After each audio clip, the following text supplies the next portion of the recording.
In today's video, I walk you through what is in my day-to-day crossbody bag. This is a practical edition. I have structured this video into 3 key points and a bonus point that are all easy for you to follow and, most importantly, implement should you choose to.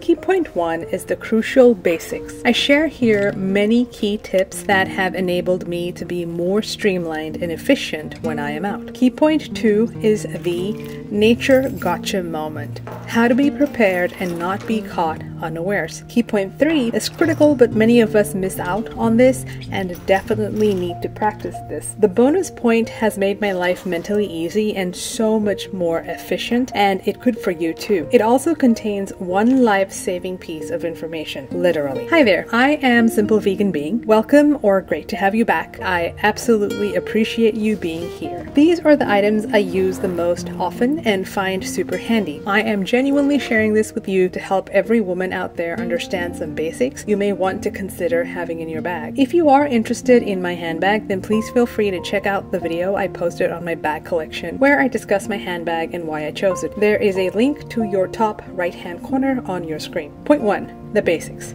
Phone, keys, wallet. The obvious basic items one cannot leave the house without. A handy tip I have is separating my home keys from my car keys, like so, via this carabiner. Why? Because each set is bulky. When I go walking, I only need my home keys, which reduces the bulk in my concealed phone and keys carry belt. It is called a runner's belt that keeps my keys and phone safely secure to my body with quick, easy access. Additionally, it feels nicer to walk or jog with, as the bulk can be annoying and noisy. Phone. You get that. I do have a solid shockproof case with a raised lip to help protect the screen. If it is not strong, then it is wrong. Wallet. As an extreme minimalist, I do not actually have a wallet. I instead just have my basic plastic, aka cards kept together by this elastic band I get from my produce. Zero waste. It is tight and secure, but most importantly easy to access. It is also very slim and streamlined, which I enjoy as this reduces the needless bulk in my bag. But what about cash? I do have some cash for extreme emergencies. I keep this hidden in the back zipped up compartment. Here are some extra items in my bag as part of the basics. A reusable carry bag. Before my government can do anything about plastic, I, the consumer, has to lead the way by ditching plastic. If you buy, they will make. Lip balm. This is an old one. I will replace this with a lip balm that has paper compostable packaging with compostable ink. Earplugs. I am just someone who is so sensitive to noise. Paper clips.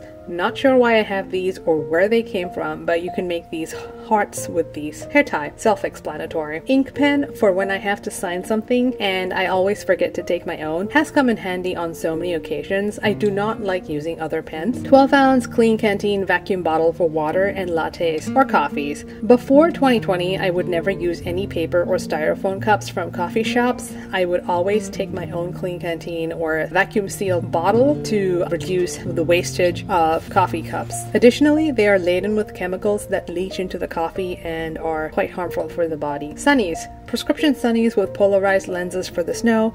In this sturdy steel clamshell case that is almost a decade old, I have reused this. If you have found this video useful so far, please consider liking to help share this message with more people. Stick around for avoiding the nature gotcha moment, a critical practice that most women do not do, and the bonus point with a vital point that could literally save your life. Point 2. Hygiene and sanitation. From a hygiene perspective, I carry hand sanitizer in my bag like so, that is sturdy, secure, quick, and easy to access. I have used this many a time when I do not have access to water and soap, such as at the bank, etc. I refill this when it is done. I do carry a white cotton handkerchief as I do not use disposable tissue because I am trying to be as zero waste as possible in my life. I do not see the point in trashing my home with avoidable items in landfill. Out of sight, out of mind has sadly made me irresponsible when it comes to holding myself accountable for the trash I generate. The math is very simple. As long as I buy, they will sell. I and I alone have the choice to not consume or buy mindlessly. The power is in my hands. That said, there are occasions where I do use disposable single-use tissue, such as at healthcare facilities to help reduce the spread of infection or in other high-risk environments. I always come home and just toss this handkerchief into the laundry with a sanitized hot water cycle on my machine, which kills off apparently 99% of pathogens, or just good old soap with water that always does the trick. Sanitation. I am a little old school in that I still use menstruation pads. I never quite got used to using any other product, unfortunately. These are organic cotton and wood pulp pads which are compostable in your local municipality compost bins. For those of you who do use a menstruation medical grade silicone cup, I am totally a fan of you. I tried it out, but unfortunately and honestly I did not try hard enough, I think. That said, I support them 200% as they are such a game changer, especially if you use tampons. That about covers the hygiene and sanitation part. Point 3. Self-defense.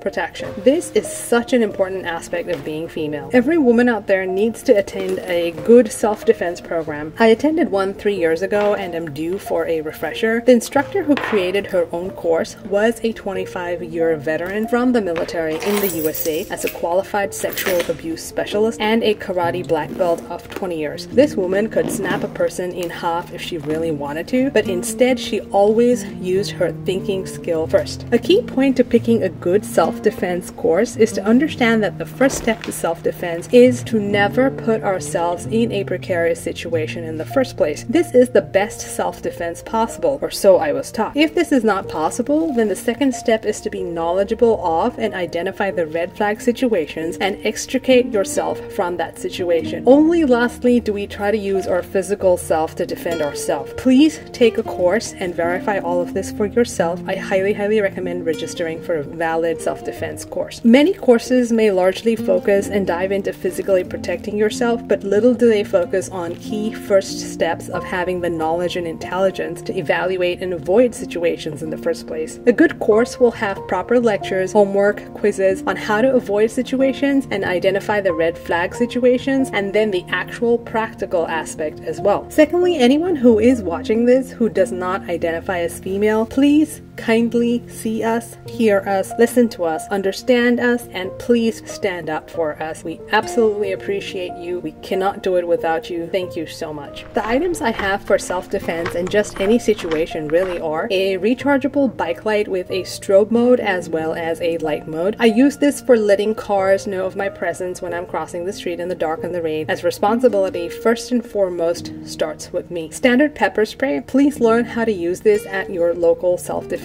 class. I strongly encourage you to sign up for a self-defense class, by the way. It is a must for every woman. And lastly, my Leatherman. If you have found this video useful so far, please consider liking to help share this message with more people. Now for the 2 vital points that could literally save your life. Bonus point. Have just one daily bag. Do not switch bags on a daily basis. And do you have this critical sheet of paper right here? And what is on it? I own one and only one daily bag. Why? I do not have to keep switching bags and forgetting to transfer important stuff or figure out how to reconfigure it to fit it all. Waste of my time that I would rather spend on my projects or deeper personal improvement. I keep a neutral bag to match all of my outfits. This critical sheet of paper, by the way, contains my medical information in case of an emergency. It has my details, emergency contact, blood type, medical information. This is also on my phone, a medical aid option, as well as on my watch. This is an absolute must-have for everyone, no matter who you are and what your medical conditions are. That about sums up what's in my bag. I hope you enjoyed this video. If you liked this video, please consider clicking the like button and leave a comment on any good self-defense classes you have attended, with preferably a web link or a name of the class for others to benefit from. Please verify before you sign up for any self-defense class. Kindly subscribe so that you and I get to connect every Monday to share more profound ways that I practice and you can practice too, to simplify your life, reduce your stress, and most importantly, be internally grateful and deeply happy. Thanks heaps for being here. I am truly grateful for you. I look forward to seeing you in next week's video. Plant strong, animal love, and planet peace.